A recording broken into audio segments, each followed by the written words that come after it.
dua ni adalah benda yang kita lakukan. Kita baca dulu. Satu, musibah ujian dan kebinasaan di dunia. Yang kedua, musibah kehilangan pahala yang sepatutnya diperolehi jika dia bersabar. Baik, dua ni kita akan alami bila kita tak sabar. Jadi kita rugi. Maksudnya kalau kita menghadapi musibah, lepas tu kita tak sabar, baik, apa akan jadi ialah nombor satu, musibah dah berlaku. Maknanya kita dah hilang dunia. Kemudian kalau kita tak sabar, kita hilang pahala. Jadi rugi. Maksudnya gini, bila contohlah kita ambil kita kena rompak. Beg kita kena rompak. Beg dah hilang, dah kena rompak.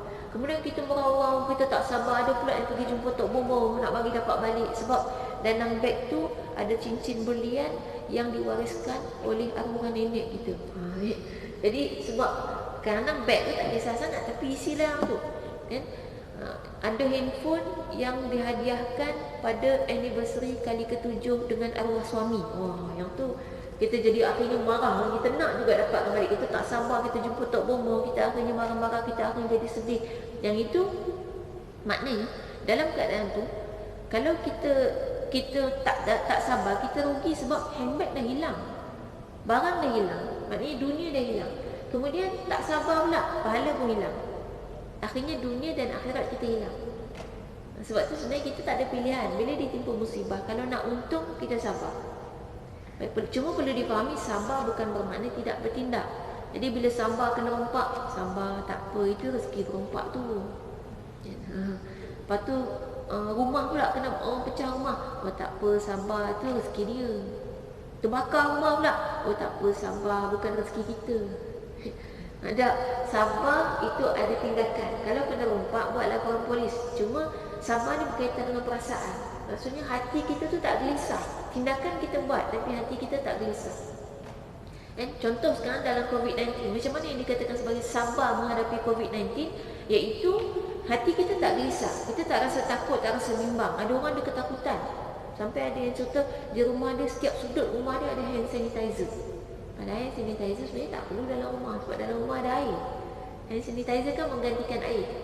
Tapi sebab ketakutan, yang itu kita tak perlu. Ni sabar ni soal perasaan. Jadi perasaan tak perlu takut, tapi tindakan yang kita perlukan. Jadi maknanya hati kita tenang aja, tapi tindakannya adalah pakai face mask di tempat awam. Kemudian pakai hand sanitizer selepas kita pulang daripada mana-mana. Lepas kita pegang mana-mana tempat yang kita tak tahu, kita gunakan, kita cuci tangan lah.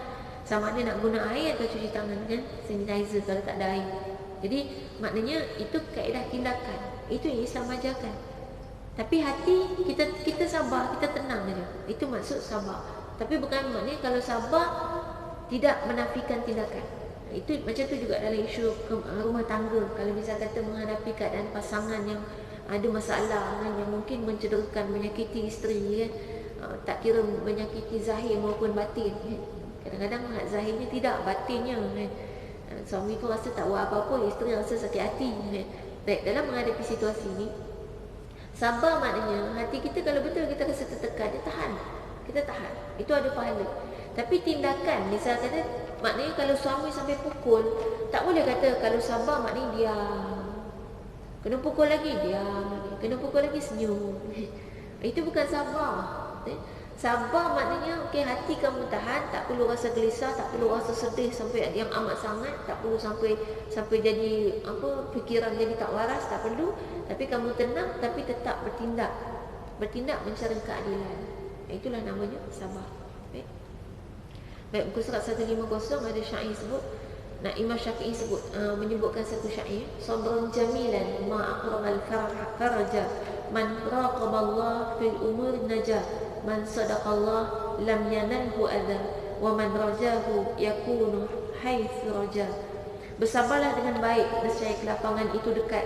Barang siapa yang mendekatkan diri kepada Allah untuk lepas dari kesulitan, maka dia pasti selamat. Barang siapa yang begitu yakin dengan Allah, maka dia pasti tidak merasakan penderitaan. Barang siapa yang selalu berharap kepadanya, maka Allah pasti akan memberi pertolongan. Dan ini tentang sabar. Yang pertama dia kata, bersabarlah dengan baik. Maksudnya sabarlah, sabrun jamilan. Sabar. Gitu. Maka kita akan merasa lapang. Kelapangan tu dekatnya kita. Kalau sabar akan buat kita lapang dada. Baik, kemudian bagaimana kaedah sabar? Sebenarnya adalah dengan kaedah mendekatkan diri kepada Allah. Allah pasti akan membantu kita dalam kesulitan. Dan kemudian barang siapa yang yakin kepada Allah, dia pasti tidak merasakan penderitaan. Maksudnya untuk sabar juga kita kena dekat dengan Allah. Itu pasti penderitaan akan pergi daripada kita. Penderitaan ni kan lebih kepada hati. Ada orang kita nampak miskin, susah. Contoh mudah gini lah. Ada orang yang sakit, contoh kanser. Ada orang yang kanser putus asa, sedih, murung, tak tahu nak buat apa. Ada orang kena kanser happy. Dia siap boleh buat kebajikan kepada orang lain lagi. Bahkan boleh mencarikan duit untuk bagi kat kawan-kawan kanser dia. Ni ada. Dia kanser tahap 4. Tapi dia memang boleh pergi usaha, pergi berniaga, pergi cari duit, kumpul-kumpul duit. Orang tanya nak buat apa duit ni? Dia kata nak belikan alat-alat yang diperlukan oleh kawan-kawan kanser dia. Jadi ada yang perlu alat terapi, alat kemo, alat ada yang minta kursi roda apa semua. Dia carikan duit untuk bagi kat kawan-kawan. Padahal dia sebenarnya kanser. Jadi dia happy. Tapi ada orang yang bila sakit maka dia jadi sedih. Jadi sebenarnya kedekatan kita kepada Allah, dan juga kita tahu kalau memang mati, matilah sampai masa mati. Dan tak mesti sakit, bahkan lebih bahagia kalau kita tahu tarikh mati. Kita boleh bersedia. Maknanya tak perlu sedih dengan kematian, tapi yang diajarkan kepada kita adalah mempersiapkan diri menghadapi kematian. Kena siapkan. Kalau misal katalah mati sekarang, yang penting kita sedia. Kita beramal. Nak tambah amal, sekarang cuba fikir, fokus kepada apa lagi kebaikan yang kita boleh buat. Yang fokus kepada risau susah hati, nanti kalau kita mati sebelum anak besar macam mana, nanti mati tak sempat dapat menantu macam mana, nanti tak perlu fikirkan. Dan memang sebenarnya Allah bagi tahu orang mati ni semua kita terkejut. Dalam kubur nanti semua akan terkejut. Kita macam tidur sekejap, bila mati ni tidur, bangun je dalam kubur, kita terkejut. Aku kat mana ni? Itu dialog ni. Dan memang akan berlaku pada kita. Cuma sekarang ni orang beriman tu tidak takut dengan kematian, sebab kematian adalah tool yang wajib kita tempuhi untuk bertemu dengan Allah SWT. Dan akhirnya untuk mendapatkan sabar adalah dengan kita berharap hanya kepada Allah SWT. Berharap kepada manusia akan menyebabkan kita kecewa. Harap hanya kepada Allah SWT.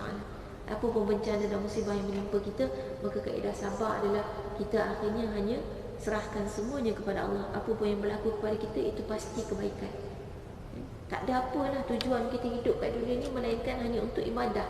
Jadi apa pun yang datang kepada kita, itu hanyalah kejadian-kejadian yang boleh kita olah menjadikan satu ibadah.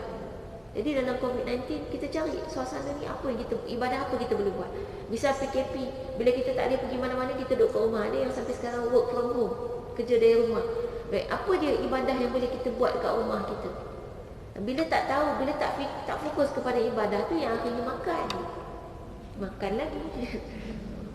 Sampai banyak, bukan setakat perkembangan lah berlaku sepanjang PKP. Masing-masing berlaku perkembangan dan pengembangan. Pasal tak tahu nak buat apa kat rumah.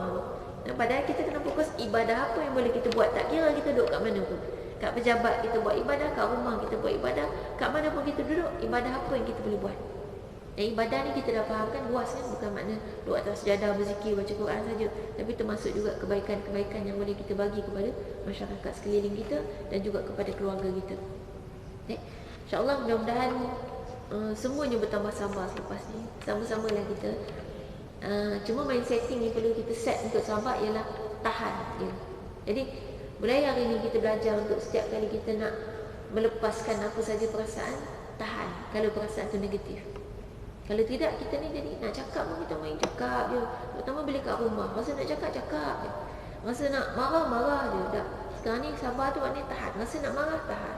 Rasa nak cakap benda yang entah apa-apalah kita cakap. Kadang suami pun tak tahu awak cakap apa yang dari tadi. Tak dengar, saya tak dengar. Kita main cakap je. Itu semua kalau rasa tak ada keperluan, tahan. Jadi kaedahnya tahan. Ataupun kita rasa macam nak duduk je, diam je, tak mau cakap apa-apa, pun kena tahan. Tak boleh diam tak cakap apa-apa, makruh. Sehari 24 jam tanpa keluarkan suara, itu makruh. Jadi bukan bercakap je makruh, diam pun makruh juga. Jadi maknanya nak bercakap bukan hanya bercakap sembang. Jangan kata bila makruh terus telefon kawan. Siapa telefon ni? Tak ada, saya tak ada siapa kat rumah, saya duduk seorang-seorang. Nanti kalau saya diam sehari makruh pula, susah kata. Bukan gitu. Maknanya berzikir termasuk bercakap, baca Quran termasuk, hanya mengeluarkan suara. Itu insya-Allah. Mudah-mudahan Allah bagi kita kekuatan, mudah-mudahan apa juga suasana yang berlaku di sekitar kita menjadi kebaikan kepada kita, menjadikan kita lebih baik di sisi Allah Subhanahu Wa Taala. Aku lupa lihada wa astaghfirullah wa lakum. Wassalamualaikum warahmatullahi wabarakatuh. Kita tutup dengan tasbih kafarah dan suratul As. Bismillahirrahmanirrahim. Astaghfirullah wa atubu ilaik.